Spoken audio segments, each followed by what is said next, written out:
I'm not surprised 60 Minutes decided to run a fear scenario about a mass extinction, a sixth mass extinction. They relied very heavily on a man named Paul Ehrlich. He's a Stanford University biologist. In 1968, Paul Ehrlich released a book called The Population Bomb. Here's a quote from it. The battle to feed all of humanity is over. In the 1970s, hundreds of millions of people will starve to death in spite of any crash programs embarked upon now. At this late date, nothing can prevent a substantial increase in the world death rate. In fact, the world death rate has fallen from his predictions. Paul Ehrlich was a Malthusian. Malthus was a philosopher, pastor in Great Britain, I believe, who argued that as population grows, resources become more scarce, which leads to mass starvation, death, famine, the end of humanity. These people have been around for a very long time. Paul Ehrlich has been kind of at the foremost of this. And now many of these same people have decided we are entering a sixth mass extinction event.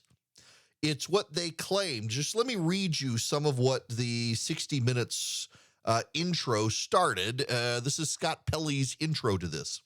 In what year will the human population grow too large for the Earth to sustain? The answer is about 1970, according to research by the World Wildlife Fund. In 1970, the planet's 3.5 billion people were sustainable. But on this New Year's Day, the population is 8 billion people. Today, wild plants and animals are running out of places to live. The scientists you're about to meet say the Earth is suffering a crisis of mass extinction on a scale unseen since the dinosaurs.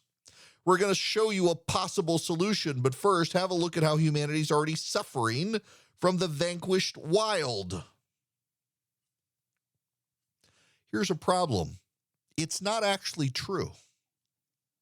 Michael Shellenberger, Dr. Michael Shellenberger, actually has noted that all these claims have been thoroughly debunked in peer-reviewed scientific literature. The assertion that 5 more Earths are needed to sustain humanity comes from something called the ecological footprint calculation. It was debunked a decade ago, including by the chief scientist of the Nature Conservancy.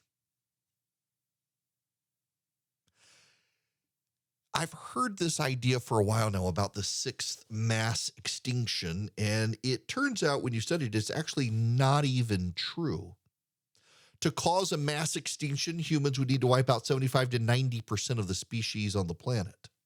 In fact, 6% of species on the planet right now are considered critically endangered, 9% are considered endangered, 12% are vulnerable to becoming endangered. That's really not significantly. 0.8% of the 112,432 known plant, animal, and insect species have gone extinct since 1500. That's a rate of fewer than 2 species lost every year for an annual extinction rate of 1/1000%. That's what the data actually says. What we have here is an industry of fear-mongering Malthusians who are really opposed to population growth on planet Earth. You should note, by the way, one of the things they claim is that we are wiping out habitat. Actually, in 2019, an area of the planet larger than the entire continent of Africa is now protected. It's an area equivalent to 15% of the land surface on the Earth. The number of designated protected areas of the world has grown from 9,214 in 1962 to 244,869 in 2020. In fact, in a lot of nations, including the wealthiest on the planet, we're starting to see a rebounding of species, including, for example, in Europe, wolves. As human population has declined in rural areas, people have moved to cities, there's been a rebounding. The amount of land that humans need to grow animals for food has actually decreased. It's actually decreased roughly in size to Alaska. Why are they doing this? I have a reason, and to some of you, it's going to sound crazy. There's the devil in the Bible quotes scripture. James, Jesus' brother, says even the demons know the Christ. In fact, he was recognized. The demons in the possessed men, they recognized him. People did not, and the demons did. The devil quotes scripture. They clearly know the scripture. They twist it, they misinterpret it, but I just got this sneaking suspicion, that scripture says the gates of hell will not prevail against the church. So the devil says, well, why don't we limit the number who can be in the church? Limit the number who can crash in. God says, be fruitful and multiply. So the devil says, nah, don't do that. It's a spiritual issue. It is a biological issue. It's not a coincidence that the people who are most likely to embrace the idea of Malthusianism, the people who are most likely to embrace the idea that the world is limited in resources, are also the people who are willing to embrace sterilization projects, including the transgender agenda, which believes that your children should be able to be chemically castrated and otherwise to live their best life now in another gender identity that is contrary to biology and science. And hey, guess what? If we embrace this wholeheartedly, they can't procreate, can they? All of these Malthusians have for decades depended on the idea of limiting the population of the planet, and they embrace all sorts of ideas. There's actually a story, multiple stories out about your need to be responsible in childbearing and how you should really only have one child for the planet. They really don't want population to increase. And again, this to me is ultimately, I think, a spiritual battle. And I realize you don't get this from a lot of people, so it sounds a little crazy when you've never heard it before. But if you want to limit the number in the church that can crash the gates of hell, you got to keep people from reproducing, because the more people reproduce, the more likely you are to create a new person of faith.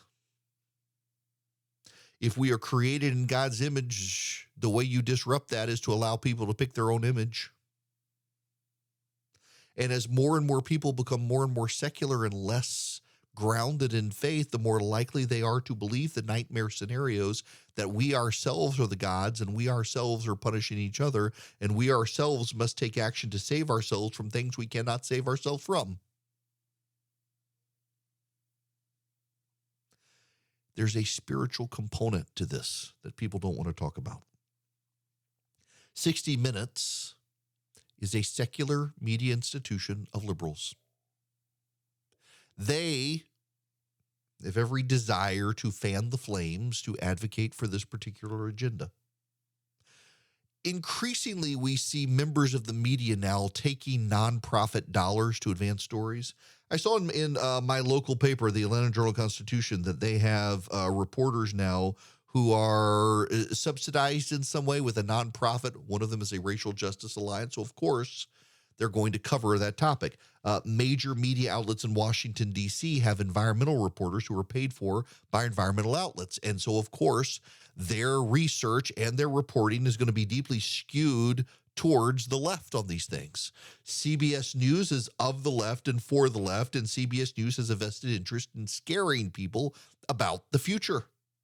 What I find so interesting here is if you did the Venn diagram of laying the circles over, many of the same people who think we're headed towards a sixth mass extinction are the same people who actually believe that AI is going to take over and we're going to be enslaved by the robots. I find it all very interesting that the atheist secularists of the world believe we're going to create the instruments of our own demise. We are going to create the robots who enslave and kill us. We are going to destroy our planet.